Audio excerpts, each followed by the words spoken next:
요한복음 11장 1절서부터 보면은 베다니가 소개되고 있는데, 베다니는 예루살렘에서 여리고 내려가는 길목에 있습니다. 예루살렘에서 약 6km쯤 떨어진 요단강을 향하여 내려가는 길목에 27집이 있었다고 합니다. 그 중엔 시몬의 집도 있었고, 또 오늘 본문의 부활의 주인공인 나사로와 그 두 여동생 마르다와 마리아 세 식구가 사는 동네이기도 했습니다. 그런데 예수님이 세례를 받으시고 성령이 그에게 충만히 임하신 다음에 40일간 광야에서 금식기도 하시며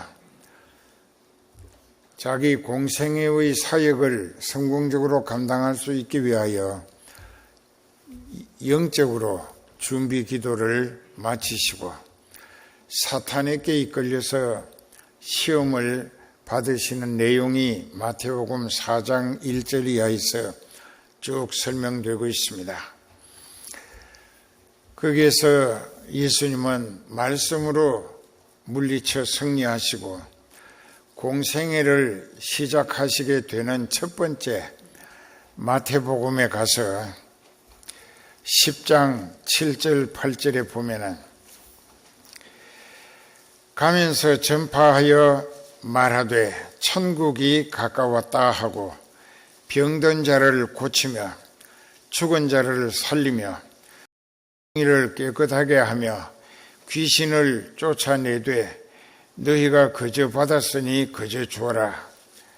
이렇게 예수님은 제자들에게 훈련시키시는 모습을 보이십니다.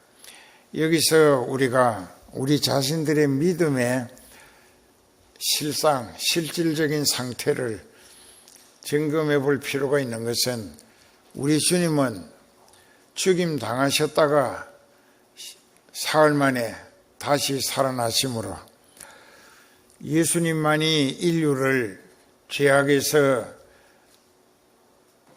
구속하실 분이시고 또 사망을 영생으로 바꾸어 주실 분이심을 우리에게 확실히 입증하셨는데, 여기 이사야 61장 예수님이 세상에 오시기 약 700년 전에 기록된 내용에도 예수님이 세상에 오셔서 그리스도로의 소임을 성공적으로 감당하기 위하여 그에게 성령이 충만히 임하시고 그 성령으로 권능을 행하시게 될 때에 절망을 소망으로, 죽음을 영생으로, 실패를 성공으로, 그 불안과 두려움, 모든 어두움의 권세를 물리치시고 생기와 소망이 넘치는 영원하고 신령한 구원의 역사를 이루어 주실 것이라고 예언하신 그대로 예수님이 감당하신 것입니다. 그래서 우리는 성경을 믿을 때에 구약에 39권이 있고 신약에 27권이 있는데 전부 합쳐서 이제 66권으로 되어 있고, 그 절수가 중간에 없음이라고 하는 걸 다 빼고 나면 31,066 절수가 됩니다. 그 문장이 그렇다는 것인데 영어로는 센텐스라고 합니다. 그런데 여기에서 예수님이 하시는 말씀을 잘 듣고 생각하셔야 돼요. 7절에 마태복음 10장 전파하여 말하되 천국이 가까웠다. 천국이 가까웠다 하는 것은 예수님이 만들어 내실 천국이 다가오고 있다는 뜻입니다. 그러면 질병의 고통을 견디지 못하고 숨을 몰아쉬면서 죽음으로 빠져들어가는 사람, 또 그러다가 죽은 사람까지 고치시고 살려내실 뿐 아니라 귀신도 쫓아내시고 가장 불행하다고 생각하는 한센병 병자도 예수님이 쉽게 고쳐내십니다. 여기 예수님 말씀에 회개하라, 천국이 가까웠다. 그래서 회개하는 사람은 천국을 만드시고 지배하시는 예수님의 백성이 되어지는데요. 그 예수님이 백성이 되어지고 나면은 예수님이 그 사람의 모든 문제를, 여기 보면 귀신도 쫓아내 주셔, 또 온갖 병을 고쳐 주셔, 또 전날에 자기 욕심에 이끌려서 혈기와 정욕, 탐욕으로 살면서 실패했던 그 자리에서 믿음으로 예수님이 앞장서시면 반드시 성공을 이루어 주신다, 이게.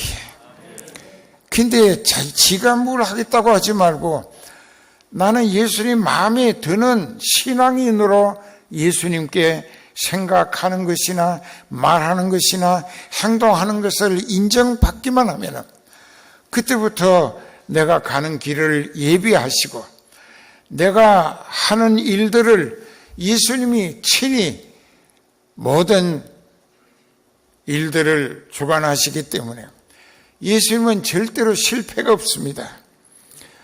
예수님이 앞장서셔서 내 길을 예비하시고 내 하는 일들을 성공적으로 이끌어 가시도록 예수님 마음에 드는 신앙인이 돼야 한다, 이게. 그 사람은 천국의 백성이 되는 거예요. 예수님이 영원히 살리시는, 죽어도 산다, 이게. 여기 보니까는 병든 자를 고치실 뿐 아니라 죽은 자도 살리신다. 한 번 더 얘기합니다. 예수님이 회개하라, 천국이 가까웠다 하시면서 병든 자를 고치시고 죽은 자를 살리시고 죽은 자를 살리시고, 안 죽었잖아 아직. 어떤 병이든지 안 걸리게 하실 수도 있다고요. 그렇기 때문에 오늘도 우리는 확실히 깨달아야 될 것은 이제 예수 그리스도의 다스리심에 내가 예수님께 속한 사람이 되어져야 나는 예수 그리스도께서 구원을 보장하시고 나를 붙들어 쓰심으로 구원 얻는 사람이 늘어나기를 기대하실 만하다고 보실 때에 죽어서도 살려가지고 전도 성과를 기대하시는 다비다라고 하는, 도르가라고 하는 여자도 있었습니다. 우리가 이런 것을 생각할 때 생명의 주권은 의사에게 있는 게 아니고 예수님께 있다, 이깁니다. 어떻게 예수님께 있느냐? 요한복음 5장 21절에 지난 수요일날 저녁에 생명부활과 심판부활에 대하여 설교할 때 아버지께서 죽은 자들을 일으켜 살리심같이 아들도 자기의 원하는 자들을 살리느니라. 예수님이 살리실 수 있도록 예수님이 하나님이시다, 이렇게. 근데 그분을 못 믿고 병 걸릴까 봐서 쩔쩔매고 그래서 누가복음 8장에도 그렇게 돼 있습니다. 누구든지 스스로 자기가 살고자 하면 죽을 것이고 나와 복음을 위하여, 즉 예수님을 위하여 자기 목숨을 버리면 예수님이 영원히 살리리라. 자, 생명의 주권이 예수님께 있다, 이게. 그게 나도 믿는 거예요. 제가 이렇게 오래 살 줄 몰랐어요. 언젠가 옥수동에서 개척해가지고 연탄 가스에 중독됐습니다. 연탄 2개의 가스를 4회가 밤새도록 다 마신 거예요. 그게 까무러쳤어요. 한국 병원에 누군가가 태워갔어요. 새벽기도 오니까 문을 안 여니까 문을 부시고 들어와서 보고 까무러치는 걸 태워갔어요. 거기 가서 한 4시간 치료하고 그 사람들이 하는 말이 이제 사진을 찍었는데 뇌 속에 3군데가 완전히 못 쓰게 됐다 이게. 예. 그러니까는 이제 앞으로 조심해야 한다고. 그러면서 묻지도 않았는데 59까지 살면 많이 살고 아마 그 안에 치매가 올지 모른다고. 뇌신경이 여기서 여기까지는 그 뒤에 알았지만 혈관이 완전히 말라버렸습니다. 오른쪽에는 여기 경동맥이라고 하는 게 여기 이렇게. 근데도 지금 멀쩡해. 머리도 괜찮아. 아주 기억력이 좋아. 그 하나님이 쓰신다는 증거예요. 그 사람 말은 59까지 살면 오래 사는 거라고. 근데 90이 다 돼가. 이런 것을 생각하면서 생명은 자기가 살리려고 하면은 그 인생은 하나님을 믿는 사람이라 할 수 없었어. 죽을 수밖에 없지만은 예수님께 회개하고 의탁해서 예수님 뜻을 받들어 섬기는 목적으로 예수님께서 보시고 더 살려가며 쓰시고 싶어 하시도록만 믿음 생활 잘해보자 이게. 그러면 계속 고쳐가며 쓰시는 거예요. 나처럼. 오늘은 주일이야. 걱정할 필요가 없어요. 하나님이 쓰시는 날로 정해져 있기 때문에 하나님이 알아서 고쳐가며 쓰신다 이게. 그래서 여러분들도 제발 예수님만이 병도 고치시고 또 병도 고치시고 귀신도 쫓아내 주시고 죽어도 살려 영원히 함께 살게 해 주신다 이게. 나사로의 죽음은 예수님의 계획이었습니다. 왜냐하면 어떤 병든 자가 있는데 이는 마리아와 그 형제 마르다의 촌 베다니에 사는 나사로라. 이 마리아는 향유를 예수님 발에 붓던 자고 머리털로 발을 씻기던 자라. 병든 나사로는 그들의 오라비라, 오빠더라. 그 누이들이 예수님께 사람을 사서 보발꾼이라고 합니다. 그래서 소식 전하라고 걸어가서 소식 전하라. 그래서 예수님께 두 자매가 사람을 사서 보내며 소식을 전하게 합니다. 주여 보시옵소서. 사랑하는 나사로가, 주님이 사랑하시는 나사로가 병들어 죽어갑니다. 빨리 와서 안 죽게 해달라는 거죠. 예수님은 사절이 참 중요합니다. 예수님께서 들으시고 가라사대 이 병은 죽을 병이 아니라 하나님의 영광을 위하며 하나님의 아들로 이를 인하여 영광을 얻게 하려 함이라 하시더라. 아버지와 아들과 성령 이 삼위일체 하나님께서 의논해가지고 작정된 나사로의 죽음이라. 아주 죽는 죽음이 아니라 그 부활이 어떻게 이루어지는가를 제자들과 모든 인류 역사 속에 태어났다가 죽게 될 모든 사람들에게 성경 요한복음 11장을 통하여 입체적으로 확실히 증거해 보이시기 위한 견본 샘플로 나사로가 죽어야 하고 예수님이 말씀의 권세로 시체가 썩어 냄새나지만은 살아나게 하심으로 해서 모든 사람들로 예수님의 말씀을 믿고 그 회개하고 자기 인생을 영과 육 몽땅 다 예수님께 의탁하라 이게. 그 미국 돈에 찍혀있다는 We trust in God. 우리는 하나님을 믿고 신탁한다. 믿고 맡긴다. 하나님을 믿고 하나님께 나를 맡긴다 이게. 이것이 진짜 신앙입니다. 그래서 예수님이 4절에 보면은 예수께서 들으시고 가라사대 이 병은 죽을 병이 아니라 영 죽을 병이 아니라 하나님의 영광을 위하여 하나님의 아들로 이 일을 인하여 영광을 얻게 하려 하심이더라. 또 41절 가서 그 11장 요한복음 41절에 보면은 예수님께서 기도하십니다. 돌을 옮겨 놓으니 예수께서 눈을 들어 우러러 보시고 즉 하나님을 향하여 말씀하시기를 아버지여 내 말을 들으신 것을 감사하나이다. 항상 내 말을 들으시는 줄을 내가 알았나이다. 그러나 이 말씀하는 것은 둘러선 무리를 위함이니 곧 아버지께서 나를 보내신 것을 저희로 믿게 하려 함이니이다. 야, 이 4절과 이 41, 2절의 말씀을 연결시켜 보면은 하나님의 계획이 나사로가 믿음이 좋았어요. 그 예수님이 예루살렘에 사역하실 때마다 해가 지면 그 집에 12 제자를 데리고 가셔서 밤을 쉬시고 그렇게 그 집에 많이 머무셨습니다. 그랬는데 이것이 하나님의 계획이라.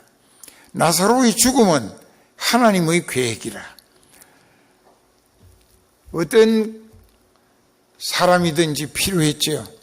제자들부터 부활의 소망, 즉 복음을 믿어지게 하셔야겠기 때문에 그래서 예수님이 이 나사로의 죽음과 또 그의 부활을 통하여 모든 사람들에게 부활은 이렇게 이루어지는 것이다라는 것을 입체적으로 증명해 보이신 것입니다. 그래서 예수님이 오빠 나사로가 병들어 죽어가고 있다고 빨리 오셔서 안 죽게 해달라고 기별을 드렸는데 이 말씀을 듣고도 이틀을 더 머무셨어요. 얼마나 사랑하신 제자였는데 그 이틀 동안에 죽기를 기다린 것입니다. 그리고 이틀이 지나서 제자들에게 우리가 다시 유대로 가자 하시니까 제자 중에 성질 급한 사람 하나가 얼마 전에도 거기서 돌에 맞아 죽을 뻔했는데 또 그리로 가시렵니까? 했을 때 예수님의 말씀이 우리 친구 나사로가 잠들었느니라. 자, 그리스도 안에서 성령에 사로잡혀 쓰임받다가 죽는다. 그 사람은 영 죽은 것이 아니라 앞으로 생명 부활에 참여할 소망이 있기 때문에 성경에서 하나님 표현에 의하면 잠들었다. 왜? 잠들었다가 이 다음에 영이 예수님 재림시 다시 세상에 내려와서 그 육체와 영이 재결합을 통하여 이제는 신령한 몸으로 다시 살아난다. 그래서 잠들었다고 표현하는 것입니다. 그랬을 때 이제 어떤 제자가 잠들었으면 시간 자면 깨날 텐데 뭘 그 깨우러 거기까지 가느냐는 식으로 했습니다. 그러니까 예수님이 답답하셨는지 아니다, 나사로가 죽었느니라. 내가 거기 있지 아니한 것을 너희를 두고 아버지께 감사한다. 그게 무슨 뜻입니까? 예수님이 죽기를 기다리셨고 예수님을 죽을 수 있도록 생명 거두신 아버지께 감사하다. 이게 왜? 제자들 데리고 가서 예수님을 통하여 다시 살아나는 나사로의 부활을 보여주실 계획이 있었기 때문이다. 이게. 근데 저도 여러분들도 예수님이 택하신 그 시간부터 제 남은 한평생에 예수님이 쓰실 계획을 세우셨다. 이게. 여러분들도 모르고 저도 몰라. 어떻게 쓰실 건지, 앞으로 어떻게 쓰실 건지 그게 기대되지 않습니까? 예수님이 여러분 각자를 두고도 예수님의 나라 확장을 위하여 쓰실 계획을 다 세워놓으셨다. 이게. 나사로도 바로 자기도 몰랐지만은 그 여동생 마르다 마리아도 몰랐지만 예수님의 계획은 너무나 확실했습니다. 나사로가 죽고 나흘 뒤에 시체가 썩어서 냄새가 나나이다 하는 마르다의 말이 성경에 기록되어 있어요. 그 말씀을 저는 참 아주 중요한 말씀이라고 깨달았습니다. 왜 시체가 썩어서 냄새가 악취를 풍겼는데도 예수님은 말씀으로 나사로야 나오느라 하시니까는 산배로 똘똘 감긴 채 벌떡 일어났다 이렇게. 푸른 걸어 다니게 하라. 그래서 살아난 거예요.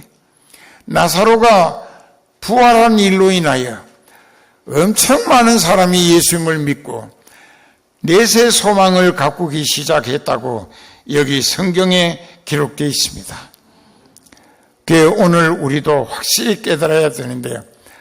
진짜 생명 부활에 참여해야 하고 심판의 부활은 여러분들이 원치 않아도 누구든 원치 않아도 하나님이 그렇게 제도화해 놓으셨기 때문에 구원 얻지 못하고 죽은 사람도 부활은 합니다. 그런데 그 부활한 몸은 영원히 죽지 않습니다. 여기에 우리가 걱정해야 할 이유가 있어요. 영원히 죽지 않아. 그러니까 생명의 부활은 천국 가서 예수님과 영원히 사는 것이고 심판받을 부활은 요한계시록 20장 11절서부터 끝절까지 그들도 심판의 부활로 다시 살아서 예수님 앞에 그들의 행위록에 의한 재판을 받고 불못에 던지워지는데 거기서 영원토록 유황불에 시달리는 죽지도 못해. 거기는 구더기도 죽지 않는데요. 그러니까 영원히 그 불꽃 가운데 시달리는 고통을 겪습니다. 그 부활은 세 가지인데 첫째는 생명 부활이고 두 번째로는 심판의 부활이고 또 다른 한 가지는 일시적 부활이라 나사로와 같이 예수님이 마태복음 27장에 보면은 십자가에 못 박혀 운명하실 때 무덤이 열리고 죽은 자들이 살아서 뿔떡뿔떡 일어나서 예수님 부활 이후에 거룩한 성 예루살렘에 들어가서 많은 사람들 가족들과 다시 살다가 또 죽었다. 이것이 나사로도 예수님과 전도를 같이 다니고 나사로의 부활로 인하여 예수님의 계획대로 믿고 구원 얻는 사람이 엄청 많았습니다. 그 뒤 지금도 그렇습니다. 어떤 환난 풍파가 오고 누가 붙들고 주저앉히더라도 예수님께만 붙어 살아라고 찰떡같이. 이 떡 얘기하니까 이렇게 좋아할 줄. 오늘은 찰떡 드시라고. 그거 목말라서 또 힘들까 봐서 두유도 샀다고. 그 한 사람이 떡 한 도시락 3개씩이요. 그 안에 떡이 3개가 들었어. 이제 두유도 드시고, 그거 가지고 안 되겠으면 물도 많이 드시고, 이제 힘내서 제발 예수님의 말씀을 잘 깨달으세요. 회개하라. 천국이 가까웠다. 어디가 천국이냐? 예수님이 만들어 가시는 곳이 천국이에요. 그러니까 병의 고통, 그 질병의 고통을 질고라고 합니다. 질고. 질병의 고통이 얼마나 괴롭습니까? 그걸 믿음이 바로 서고 기도하면 그 사람을 하나님이 더 쓰실 계획이 남아있을 때 더 쓰실만하게 보이시면 그 사람을 반드시 고쳐가지고 쓰신다. 그 사람을 괴롭히는 귀신도 쫓아버려 주셔. 그것이 나병, 저주받은 천형 환자라고 한 나병까지도 고쳐 쓰신다.